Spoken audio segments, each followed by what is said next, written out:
Reflexão bíblica. Primeira carta de Pedro. Capítulo 4. 1 Pedro 4.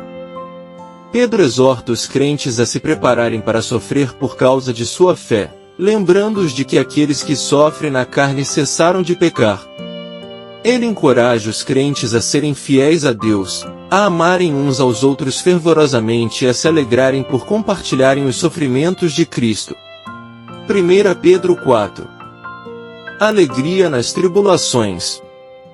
Em 1 Pedro 4, veremos que Pedro começará nos exortando a dedicar o nosso tempo na vontade de Deus. Ele nos lembrará que, antes, nossa vida pertencia ao pecado, mas agora não. Após diversos e valiosos conselhos, ele citará mais uma vez o exemplo de Cristo, ao falar sobre o sofrimento, nos mostrando que é melhor sofrermos fazendo a vontade de Deus do que sofrermos pelo pecado. Encerrando, nos alertará sobre o julgamento da casa de Deus e nos faz o alerta: se ao justo é difícil ser salvo, que será do ímpio e do pecador? Portanto, que possamos vigiar sempre. Contexto histórico. Acompanhamos o apóstolo Pedro ensinando sobre como deve ser o comportamento das mulheres e o que elas devem valorizar para serem aceitas por Deus e cita Sara e Abraão. Do mesmo modo, os maridos devem honrar suas mulheres, para que a bênção de Deus permaneça sobre o lar e suas orações não sejam interrompidas. O comportamento excelente deve estar presente na vida do cristão, e ainda assim é possível que ele sofra com a injustiça. Sofrer por fazer o que é justo diante de Deus é muito mais proveitoso do que sofrer por fazer o mal, e ele cita o exemplo de Jesus, que mesmo não tendo cometido pecado algum, foi injustamente julgado e crucificado. Acompanhe a seguir o estudo de todos os versículos de 1 Pedro 4.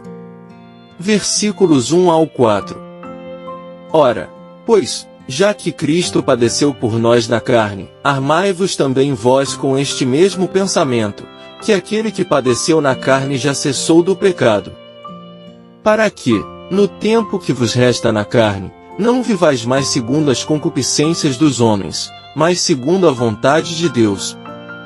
Porque é bastante que no tempo passado da vida fizéssemos a vontade dos gentios, andando em dissoluções, concupiscências, borrachices, glutonarias, bebedices e abomináveis idolatrias. E acham estranho não correrdes com eles no mesmo desenfreamento de dissolução, blasfemando de vós. Versículos 1 ao 4. Façam diferente. Pedro ordenou que os cristãos, como estrangeiros que têm Cristo como exemplo, sofressem e não fizessem o mesmo que seus caluniadores. Deus irá condenar esses caluniadores e vingar os crentes no tribunal celestial. Versículos 5 ao 11. Os quais hão de dar conta ao que está preparado para julgar os vivos e os mortos. Porque por isto foi pregado o Evangelho também aos mortos, para que, na verdade, fossem julgados segundo os homens na carne, mas vivessem segundo Deus em espírito. E já está próximo o fim de todas as coisas, portanto sede sóbrios e vigiai em oração. Mas, sobretudo, tende ardente amor uns para com os outros, porque o amor cobrirá a multidão de pecados. Sendo hospitaleiros uns para com os outros, sem murmurações. Cada um administre aos outros o dom como recebeu, como bons dispenseiros da multiforme graça de Deus. Se alguém falar, fale segundo as palavras de Deus. Se alguém administrar, administre segundo o poder que Deus dá, para que em tudo Deus seja glorificado por Jesus Cristo, a quem pertence a glória e poder para todo sempre. Amém. Versículo 5. Julgará os vivos e os mortos. Os vivos e os mortos significa todos que um dia já viveram, isto é, pessoas de todas as gerações. Versículos 6 e 7. Pregação aos mortos. Mortos parece se referir aos mortos em Cristo. Quando estavam vivos, o Evangelho lhes foi pregado. Quando estavam na terra, eles foram julgados segundo os homens na carne, isto é, condenados e martirizados por causa do Evangelho, mas agora estão vivos segundo Deus no Espírito, ou seja, no céu. Isto é, quando vier Cristo pela segunda vez, vindo nas nuvens, e todo olho verá, a ressurreição se dará. Para os que morreram em Cristo, ressurreição para a vida eterna. Para os que negaram a Cristo, ressurreição para juízo e condenação. Esses terão a segunda morte, eterna. Apocalipse 20 verso 6, 21 verso 18. Versículo 8. O poder da caridade. A expressão a caridade cobrirá a multidão de pecados. Significa que o amor perdoa uma e outras vezes. Provérbios 10 verso 12. Versículo 9. Hospitalidade. Quando se é perseguido, torna-se fácil agredir verbalmente e reclamar, até mesmo de outros cristãos. Por causa disso, a ordem de Pedro é: sejam hospitaleiros uns para com os outros. Versículo 10. Mordomos uns dos outros. As palavras, recebeu o dom, se referem aos dons espirituais. Os dons espirituais são capacitações de Deus que Ele confia aos cristãos para que sejam bons mordomos de seus carismas. Versículo 11. Em tudo Deus seja glorificado. Os cristãos devem administrar e usar seus dons espirituais para a glória de Deus, como Ele deseja. Versículos 12 ao 19. Amados, não estranheis a ardente prova que vem sobre vós para vos tentar, como se coisa estranha vos acontecesse. Mas alegrai-vos no fato de serdes participantes das aflições de Cristo, para que também na revelação da sua glória vos regozijeis e alegreis. Se pelo nome de Cristo sois vituperados, bem-aventurados sois, porque sobre vós repousa o Espírito da glória e de Deus. Quanto a eles, é Ele, sim, blasfemado, mas quanto a vós, é glorificado. Que nenhum de vós padeça como homicida, ou ladrão, ou malfeitor, ou como o que se intromete em negócios alheios. Mas, se padece como cristão, não se envergonhe, antes glorifique a Deus nesta parte. Porque já é tempo que comece o julgamento pela casa de Deus, e, se primeiro começa por nós, qual será o fim daqueles que são desobedientes ao Evangelho de Deus? E, se o justo apenas se salva, onde aparecerá o ímpio e o pecador? Portanto também os que padecem segundo a vontade de Deus encomendem-lhe as suas almas, como ao fiel Criador, fazendo o bem. Versículos 12 ao 14. Regozijem-se na provação. Pedro declarou que os cristãos devem se regozijar na provação que o sofrimento traz por serem membros da família de Deus. Sofrer por Cristo neste mundo caracteriza os cristãos como estrangeiros.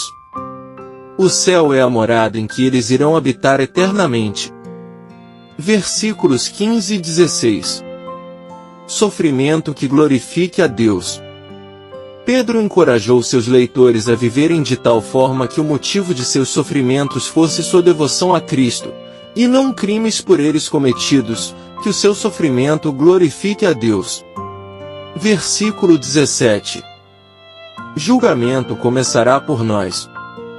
Se até os crentes em Cristo serão julgados, que terrível punição certamente aguarda os incrédulos, que não fazem caso do Evangelho de Cristo. Versículos 18 e 19. O ímpio e o pecador. Para os cristãos, viver a salvação é difícil. Compare com Provérbios 11 verso 31, porque eles sofrem, verso 16, e serão julgados, verso 17. 5 importantes lições que podemos aprender em 1 Pedro 4. Prontidão para sofrer por Cristo. Pedro exorta os crentes a estarem preparados para enfrentar adversidades e perseguições por causa de sua fé em Cristo. Assim como Jesus sofreu por eles, os crentes também podem enfrentar dificuldades por serem seguidores de Cristo. Esta lição nos lembra da realidade do sofrimento na vida cristã e da necessidade de permanecer firmes em meio a isso, confiando na graça e no poder de Deus para nos sustentar. Prioridade do amor fraternal. O apóstolo destaca a importância do amor mútuo entre os irmãos na fé. Esse amor não apenas fortalece a comunidade cristã, mas também reflete o amor de Deus para com seu povo. A prática do amor fraternal é um testemunho poderoso do Evangelho para o mundo e é essencial para manter a unidade e a harmonia dentro da igreja. Mente preparada para a oração. Pedro enfatiza a necessidade de uma mentalidade vigilante e sóbria para a oração. Isso significa estar alerta espiritualmente consciente da necessidade contínua de comunhão com Deus. A oração é uma parte vital da vida do crente, e uma mente preparada para a oração está aberta para receber a orientação de Deus e para interceder pelos outros de maneira eficaz. Uso sábio dos dons espirituais. Cada crente recebe dons espirituais concedidos por Deus para edificar a igreja e servir uns aos outros. Pedro incentiva os crentes a usarem esses dons com sabedoria e responsabilidade, reconhecendo que são administradores da graça de Deus. Isso implica em discernir os dons que foram dados e utilizá-los para o benefício mútuo e para a glória de Deus. Confiança na fidelidade de Deus. Apesar das tribulações e incertezas da vida, os crentes são chamados a confiar na fidelidade de Deus. Ele é o Criador e Juiz de todas as coisas, e sua soberania está acima de qualquer circunstância. Confiar na fidelidade de Deus significa entregar nossas vidas a Ele em total submissão e confiança, sabendo que Ele é capaz de sustentar e guiar-nos através de todas as situações. Conclusão. Concluindo, Pedro nos ensina muitos princípios do reino de Deus nesse capítulo. Que possamos viver para a honra e glória de Deus em tudo o que fizermos, nos regozijando nas tribulações e lutas, as quais nos fortalecem na fé, tornando-nos mais pacientes, ensinando a aguardar a provisão de Deus, sua manifestação em nosso favor, perseverando em oração e busca, deixando de viver segundo o pecado de onde Cristo nos resgatou, sendo diferentes em tudo. Quanto à caridade, ou ao amor, que possamos nos entregar pelo próximo, doando-nos verdadeiramente e inteiramente, assim como Jesus se entregou na cruz do Calvário. Vivendo assim, seremos achados justos diante de Deus, o qual começará a julgar pela sua casa, pelos seus filhos, por aqueles que dizem obedecê-lo. E se a palavra diz que para um justo é difícil entrar nos céus, quanto mais para aqueles que se rebelam contra a vontade e a palavra do Eterno. Prefira sofrer pelo Evangelho, escolha esperar em Deus, o preço de uma espera é muito menor do que as parcelas de uma escolha errada. Ele será fiel para os seus. Amém. Graça e paz por parte de nosso Deus e Pai, e de nosso Senhor e Salvador, Jesus Cristo, estejam sobre nossas vidas.